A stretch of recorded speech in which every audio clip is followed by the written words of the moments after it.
Key lime pie.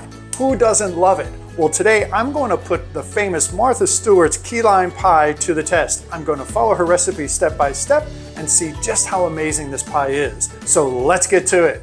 The very first thing you need to do is turn your oven on, preheat it to 350 degrees because we are going to bake a nice graham cracker crust. But before we can bake it, we need to make it. Let's get started making this graham cracker crust. For the graham cracker crust, you're going to need 1.5 cups of graham cracker crumbs. 1.5 cups of graham cracker crumbs is about 24 of these squares. So place 24 of these squares in your food processor and process away and make some crumbs. To the graham cracker crumbs, you want to pour in 6 tablespoons of melted butter. So I'm going to do that carefully. You just want to make sure that the crumbs are all well coated before you start pushing it into our pie plate. So let's take our blades out very carefully. Let's pour this into our pie pan. And what's going to happen here is that the combination of the sugar that I didn't add. You also have to put 3 tablespoons of sugar. Okay, well that's great.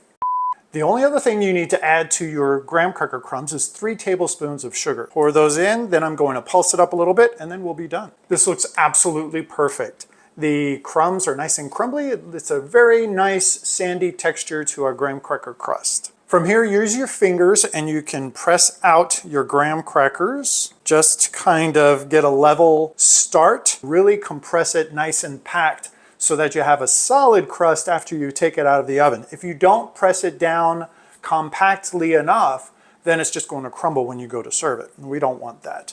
If you remember my cheesecake video, you can click up there and you'll see what happened whenever my cheesecake came out of the springform pan. It was kind of a disaster, but it was still delicious. I'm going to take the bottom of a measuring cup and press down to compact the crust even further. So this goes in my 350 degree oven for about 10 minutes. In you go. Now it's time for the really fun part, and that is taking the zest off these limes and juicing them. So first of all, I have a regular lime here, and this is good if you are unable to get key limes. If key limes are not in season where you are, this will work just fine.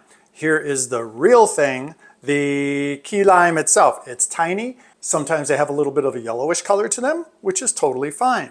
But what you should not do, Miss Martha says, and others say as well, do not use the liquid that's in a little squeeze, kind of looks like a lime in the supermarket. That's not going to work. It does not taste like real lime juice. So squeeze some fresh limes if you want the best results for this key lime pie.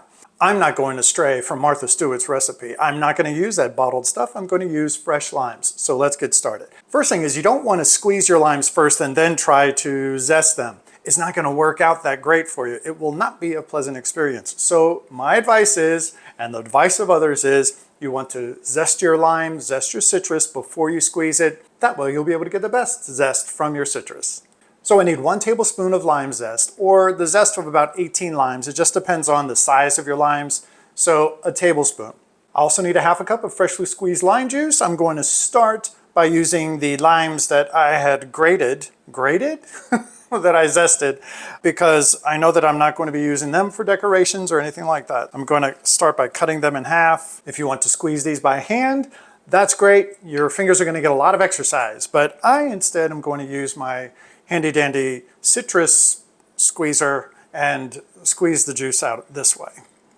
I find that I'm able to get a lot more juice out of my limes that way. Oh, that's my crust. The crust came out. It's looking very nice and brown and golden on the edge. I'm going to let this sit and cool for a moment while I make my custard for the pie. All right, time for eggs now. You need 4 eggs, but you're only going to use the yolks. So you need to separate the whites from the yolks. Try to do this without shells. So my whites are going in one bowl, my yolks in another. For this next step, I'm just going to tell you how I'm going to do it. Martha Stewart, when she was making her custard, used a whisk. When Martha Stewart did this, she used a whisk, and she just did that. When Sarah Carey did it, who works for Martha Stewart, she used a big mixer like that. I am going to kind of go in between the two, and I'm just going to use my hand mixer to mix my ingredients up. It could be done by hand or small machine, big machine, it's up to you. Like a former student of mine used to say, she goes, you got options. She ended up working with me in the school with the kids, and she was so amazing. That was one of her little things she would say. She'd tell the kids, she goes, you got options. I kind of stole that from her, but she knows and she approves.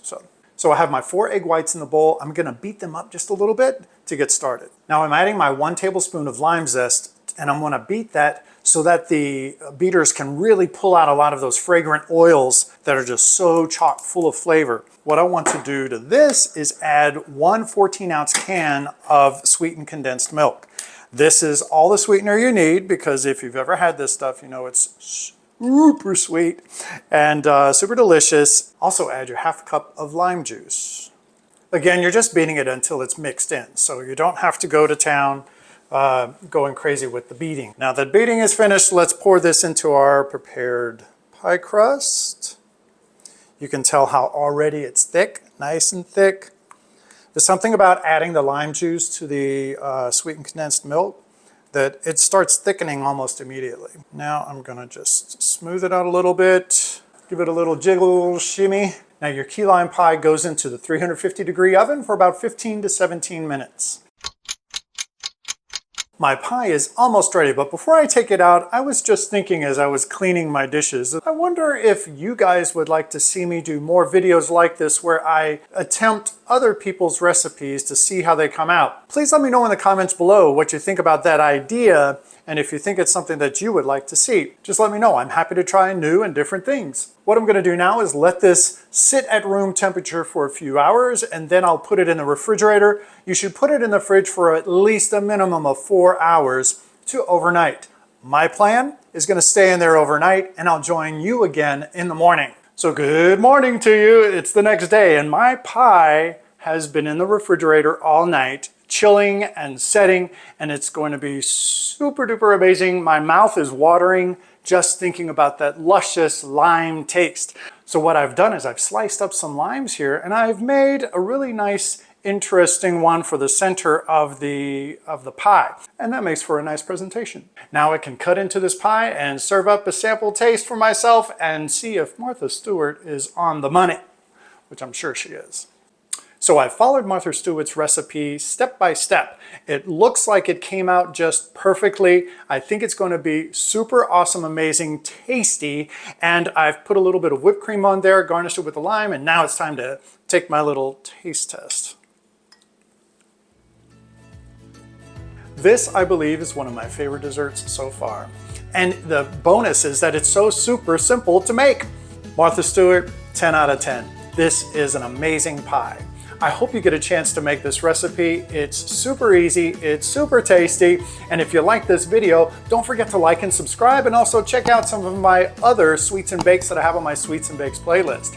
I'll see you next time, but in the meantime, I'm gonna finish this little baby here. This is so good. Oh my God.